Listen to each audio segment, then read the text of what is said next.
We are looking at recovering the sector. We had projected that 2023 will have been full recovery, and we are committed to that. But we are asking government to give us a holiday on some of these taxes so that growers, exporters have a way in which they can be able to get more liquid into the companies they run so that they can remain afloat.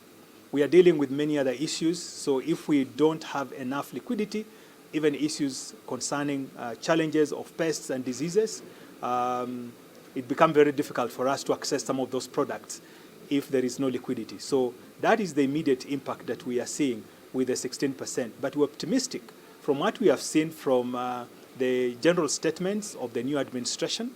I think they look very,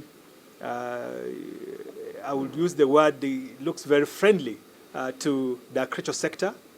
And with that, we are very confident that we can sit down with a new administration and be able to negotiate and see sense, because this is a major sector in Kenya. Actually, if you look at our exports, it's just about tea and horticulture. And therefore, anything affecting any of these sectors has to be taken very seriously by the government, both at national and county.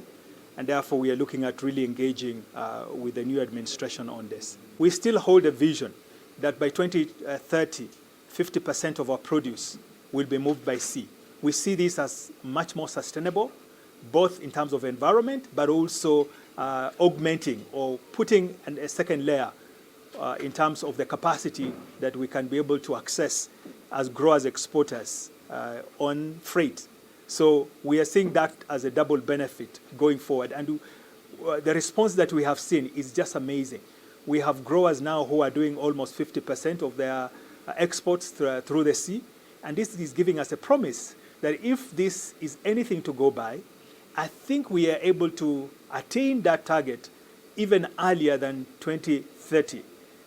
In fact, we have started revising that vision, saying probably by 2027 it's possible for us to move 50% of our produce through the sea. And we have other people also, our competitors like Colombia and Ecuador have done this over time.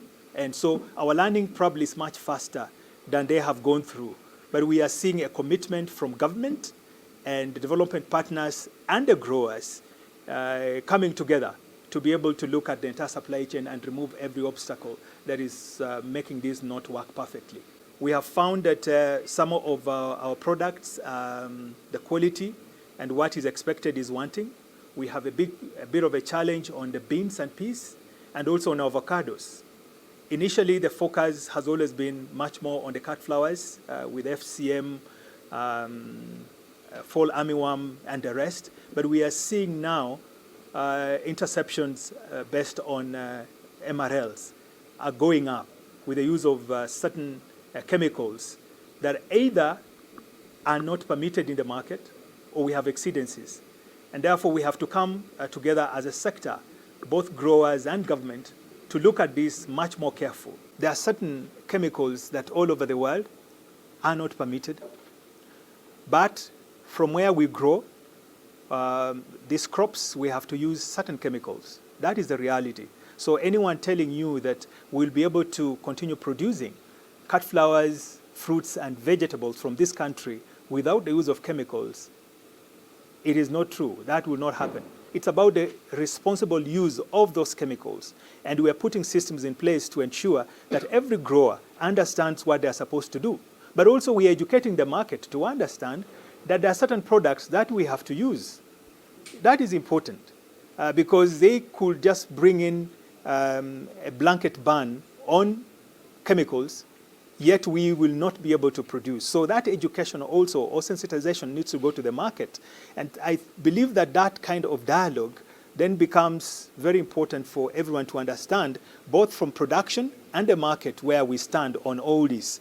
And we've had opportunities to go to the market, meet with the different key players within the market, explaining how we do this, because we don't want anyone to bring in certain restrictions ignorantly.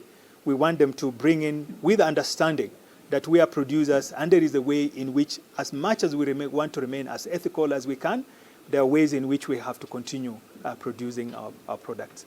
The biggest challenge for us is to keep the production and to maintain the standard of production as our quantities increase constantly, and to keep treating each client, whether it is as small or as big, as the most important person. This is the biggest challenge and will always be the biggest challenge. Challenges have came through in the past few years, changes of taxation, changes of policies like inspection of agricultural goods and stuff like this. All these are making our day-to-day a lot more challenging. But we manage it, we are thriving, and we are grateful for the opportunity that we got. As a propagator, the amount of fertilizers that we are using is relatively small compared to our clients, because we fertilize the plants when they are yay big. So obviously a plant like this or a plant like this needs different amount of fertilizer. The impact is noticeable on my clients a lot more than it is on me, on the fertilizer cost. But my clients' challenges become my challenges, because they are struggling more to grow successfully the plants that I am supplying them, and as a result they need to constantly replace and invest more money in new planting material because they could not maintain the previous. I think it is a devastating cycle, but really on this I do not know what is possible to be done. This is a global phenomenon, and I'm hearing this the same from my colleagues in Europe, from my colleagues in Israel. Rising rates of fertilizer and cost are a global problem.